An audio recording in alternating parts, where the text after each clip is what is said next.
ಸಚಿವ ಪ್ರಿಯಾಂಕ ಖರ್ಗೆ ರಾಜೀನಾಮೆ ಕೇಳುವ ನೈತಿಕತೆ ಬಿಜೆಪಿಗೆ ಇಲ್ಲ. ಬಯ್ಯಾಪುರ. ಲಿಂಗಸುಗೂರ. ಗ್ರಾಮೀಣ ಅಭಿವೃದ್ಧಿ ಸಚಿವ ಪ್ರಿಯಾಂಕ ಖರ್ಗೆ ರಾಜೀನಾಮೆ ಕೇಳುವ ನೈತಿಕತೆ ಬಿಜೆಪಿಯವರಿಗೆ ಇಲ್ಲ ಎಂದು ವಿಧಾನ ಪರಿಷತ್ ಸದಸ್ಯ ಶರಣಗೌಡ ಪಾಟೀಲ ಬಯ್ಯಾಪುರ ಟೀಕಿಸಿದರು.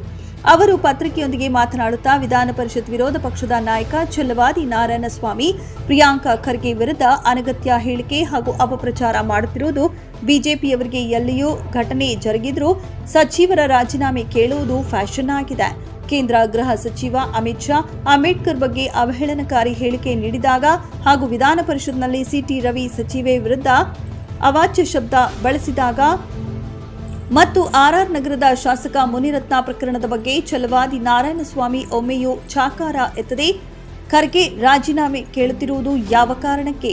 ಬೀದರ್ನಲ್ಲಿ ಗುತ್ತಿಗೆದಾರ ಸಚಿನ್ ಆತ್ಮಹತ್ಯೆ ಮಾಡಿಕೊಂಡಿದ್ದಕ್ಕೆ ನಮಗೂ ವಿಷಾದ ಇದೆ. ಡೆತ್ ನೋಟ್ ಪ್ರಕಾರ ಪೊಲೀಸರು ಪ್ರಕರಣ ದಾಖಲಿಸಿದ್ದು ತನಿಖೆ ಮಾಡಲಾಗುತ್ತಿದೆ. ಗ್ರಾಮೀಣ ಅಭಿವೃದ್ಧಿ ಸಚಿವ ಪ್ರಿಯಾಂಕ ಖರ್ಗೆ ಹಾಗೂ ಅವರ ತಂದೆ ಮಲ್ಲಿಕಾರ್ಜುನ್ ಖರ್ಗೆ ಇವರುಗಳು ಕಲ್ಯಾಣ ಕರ್ನಾಟಕ ಅಭಿವೃದ್ಧಿಯಲ್ಲಿ ದಾಪುಗಾಲು ಇಟ್ಟಿದ್ದು ಕಲಬುರಗಿ ಅಭಿವೃದ್ಧಿ ಪಥದಲ್ಲಿ ಸಾಗಿದ್ದು 371 ಜೆ ಜಾರಿಯಿಂದ ಈ ಭಾಗದ ಅನೇಕ ಯುವಕರಿಗೆ ಉದ್ಯೋಗ, ವಿದ್ಯಾರ್ಥಿಗಳಿಗೆ ಶಿಕ್ಷಣ ಇಷ್ಟೆಲ್ಲ ನಡೆದಿದ್ರೂ ಬಿಜೆಪಿ ಮುಖಂಡರು ಹಾಗೂ ಛಲವಾದಿ ನಾರಾಯಣಸ್ವಾಮಿ ರಿಪಬ್ಲಿಕ್ ಕಲಬುರಗಿ ಎಂದು ಗೂಬೆ ಕೂರಿಸುತ್ತಿರುವುದು ಸರಿಯಾದ ಕ್ರಮವಲ್ಲ. ಮೂಡ, ವಾಲ್ಮೀಕಿ ಹಗರಣ, ಬಾಣಂತಿಯರ ಸಾವು ಬಿಜೆಪಿಯವರು ಹೋರಾಟ ಮಾಡಿದ್ರು ರಾಜ್ಯದ ಜನತೆ ಮತದಾರರು ಕಾಂಗ್ರೆಸ್ ಬೆಂಬಲಕ್ಕೆ ಇರುವುದು ಉಪಚುನಾವಣೆಯಲ್ಲಿ ತೋರಿಸಿದ್ದಾರೆ. ಬಿಜೆಪಿ ಪಕ್ಷದಲ್ಲಿ ಬಿರುಕು ಉಂಟಾಗಿದ್ದು ಅದನ್ನು ಸರಿಪಡಿಸಿಕೊಳ್ಳಿ ಎಂದು ಬಯ್ಯಾಪುರ ಹೇಳಿದರು. ಈ ಸಂದರ್ಭದಲ್ಲಿ ಕಾಂಗ್ರೆಸ್ ಮುಖಂಡರಾದ ಭೂಪನಗೌಡ ಕರಡಕಲ, ಮಲ್ಲಣ್ಣ ವಾರದ, ಸೋಮಶೇಖರ ಐದನಾಳ, ಶಶಿಧರ ಪಾಟೀಲ, ಚಿನ್ನಾರೆಡ್ಡಿ, ಬೀರಾದರ ಸೇರಿದಂತೆ ಮತ್ತಿತರರು ಉಪಸ್ಥಿತರಿದ್ದರು. ನಿನ್ನೆ ನಮ್ಮ ವಿಧಾನ ಪರಿಷತ್ನ ವಿರೋಧ ಪಕ್ಷದ ನಾಯಕರಾದಂತಹ ಛಲವಾದಿ ನಾರಾಯಣಸ್ವಾಮಿ ಅವರು ಕೆಲವೊಂದು ವಿಷಯಗಳನ್ನು ಪ್ರಸ್ತುತಪಡಿಸಿದರು. ಈಗಾಗಲೇ ಸಚಿನ್ ಅವರ ಒಂದು ಆತ್ಮಹತ್ಯೆಯನ್ನ ಇಡೀ ನಮ್ಮ ಪಕ್ಷ ಒಂದು ವಿಷಾದವನ್ನು ವ್ಯಕ್ತಪಡಿಸಿದೆ. ಅವರು ಕೆಲವೊಂದಿಷ್ಟು ಹೆಸರುಗಳನ್ನು ಬರೆದು ಅವರು ಸುಸೈಡ್ ಮಾಡಿಕೊಂಡಿದ್ದ ವಿಷಯ ಪತ್ರಿಕಾ ಮಿತ್ರರು ಎಲ್ಲ ಸವಿಸ್ತಾರವಾಗಿ ತಿಳಿಸಿದರು ಇಡೀ ರಾಜ್ಯಕ್ಕೆ. ಆದರೂ ಸಹ ಈ ಬಿಜೆಪಿಯವರಿಗೆ ಏನು ಪ್ರೀತಿನೋ ಖರ್ಗೆ ಕುಟುಂಬದವ್ರ ಬಗ್ಗೆ ನನಗಂತೂ ಗೊತ್ತಿಲ್ಲ. ಛಲವಾದಿ ನಾರಾಯಣಸ್ವಾಮಿ ಅಂತ ಒಳ್ಳೆ ವ್ಯಕ್ತಿ, ಆದರೆ ಅವ್ರ ಬಾಯಲ್ಲಿ ಎಂತೆಂಥ ಮಾತುಗಳನ್ನು ಇವರು ಬಿಜೆಪಿ ಪಕ್ಷದವರು ಆಡಿಸ್ತಾ ಇದ್ದಾರೆ ಅಂದರೆ ಅದನ್ನು ನೋಡಿ ನಮಗೂ ಬಹಳಷ್ಟು ನೋವು ತಂದಿದೆ. ಅವರ ಡೆತ್ ನೋಟ್ನಲ್ಲಿ ಪ್ರಿಯಾಂಕ ಖರ್ಗೆ ಅವರ ಹೆಸರು ಎಲ್ಲಿ ಉಲ್ಲೇಖ ಇಲ್ಲ. ಅವ್ರ ಬಗ್ಗೆ ಎಲ್ಲೂ ವಿಡಿಯೋದಲ್ಲೂ ಅವನೇನು ವಿಡಿಯೋ ಮಾಡಿದ್ದಾನೆ, ಡೆತ್ ನೋಟ್ ಬರೆದಿದ್ದಾನೆ, ಎಲ್ಲೂ ಪ್ರಿಯಾಂಕ ಖರ್ಗೆ ಅವರ ಹೆಸರನ್ನು ಪ್ರಸ್ತಾಪ ಮಾಡಿಲ್ಲ.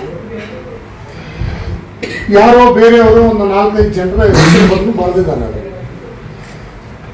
ಅವರ ಸ್ವಂತ ವ್ಯವಹಾರ ಏನೇ ಇರ್ಬೋದು, ಅದಕ್ಕೆ ಕಾನೂನು ರೀತಿ ಕ್ರಮ ತೆಗೆದುಕೊಳ್ಳಿಕ್ಕೆ ನಮ್ಮ ಸರ್ಕಾರ ಈಗಾಗಲೇ ಆದೇಶ ಮಾಡಿದೆ. ಅಷ್ಟಾಗ್ಯೂ ಕೂಡ ನಮ್ಮ ಪಕ್ಷದ ಮುಖಂಡರ ಮೇಲೆ, ಪ್ರಿಯಾಂಕ ಖರ್ಗೆ ಅವರ ಮೇಲೆ ಒಂದು ಗೂಬೆ ಕೂರಿಸಬೇಕು ಅನ್ನೋ ಒಂದೇ ಒಂದು ಉದ್ದೇಶದಿಂದ ಅದಕ್ಕೆ ಕಾರಣ ಪ್ರಿಯಾಂಕ ಖರ್ಗೆ ಅವರು ರಾಜೀನಾಮೆಯನ್ನು ಕೊಡಬೇಕು, ಅವ್ರನ್ನ ಬಂಧಿಸಬೇಕು ಅಂತೇಳಿ ಒಂದು ಬಾಲಿಶದ ಒಂದು ಹೇಳಿಕೆಯನ್ನು ಸನ್ಮಾನ್ಯ ಛಲವಾದಿ ನಾರಾಯಣಸ್ವಾಮಿ ಅವರು ಕೊಟ್ಟಿದ್ದಾರೆ. ಪಾಪ ಅವರು ಆ ರೀತಿ ಮಾತಾಡುವಂಥ ವ್ಯಕ್ತಿನೇ ಅಲ್ಲ.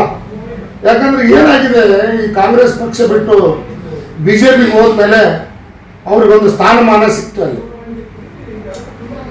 ಈಗ ಒಂದು ಟೇಪ್ ರಿಕಾರ್ಡ್ ಯಾವ ರೀತಿ ಇರುತ್ತೋ ಛಲವಾದಿ ನಾರಾಯಣಸ್ವಾಮಿ ಅವರು ಒಂದು ಟೇಪ್ ರಿಕಾರ್ಡ್ ಇದ್ದಾಗೆ. ಮನಸ್ಸಿನಲ್ಲಿ ಬಹಳಷ್ಟು ಪ್ರೀತಿ ಇರುತ್ತೆ ನಮ್ಮ ಮೇಲೆ, ಆದರೂ ಸಹ ಅವ್ರು ಏನು ರೆಕಾರ್ಡ್ ಮಾಡಿ ಇವ್ರಿಗೆ ಪುಷ್ ಮಾಡಿರ್ತಾರೆ ಅದನ್ನು ಮಾತ್ರ ಮಾತನಾಡುವಂಥದ್ದು ನಮ್ಮ ಛಲವಾದಿ ನಾರಾಯಣಸ್ವಾಮಿ ಅವರ ಒಂದು ಅಟಿಟ್ಯೂಡ್ ಅಂತ ಅಂದ್ರೂ ತಪ್ಪಾಗಲಿಕ್ಕಿಲ್ಲ. ಯಾಕಂದ್ರೆ ಮೂರಾದಲ್ಲಿ ಸಿದ್ದರಾಮಯ್ಯ ಅವರು ರಾಜೀನಾಮೆ ಕೊಡಿ ಅಂದರು, ಅದು ಟುಸ್ ಆಯಿತು. ಇನ್ನೊಂದು ತಮ್ಮ ಪಕ್ಷದಲ್ಲೇ ಮುನಿರತ್ನ ಕೇಸ್ ಇದೆ, ಮೊನ್ನೆ ತಾನೇ ಸಿ ಟಿ ರವಿ ಅವರು ಏನ್ ಪದ ಬಳಸಿದ್ರು ಅನ್ನೋದು ತಾವೆಲ್ಲ ಮಾಧ್ಯಮದವರು ಹೇಳಿದಿರಿ. ಇಷ್ಟಾದ್ರೂ ಸಹ ಇವ್ರಿಗೆ ಏನಾದ್ರೂ ನಾಚಿಕೆ ಮಾನ ಮರ್ಯಾದೆ ಏನಾದ್ರೂ ಇದ್ರೆ ನಮ್ಮ ನಾಯಕರ ವಿರುದ್ಧ ಮಾತನಾಡುವುದನ್ನು ಬಿಡಬೇಕು. ರಿಪಬ್ಲಿಕ್ ಆಫ್ ಗುಲ್ಬರ್ಗ ಅಂದ್ರೆ ಇದಕ್ಕೆ ಬಳ್ಳಾರಿಯಲ್ಲಿ ಏನು ಕಳತ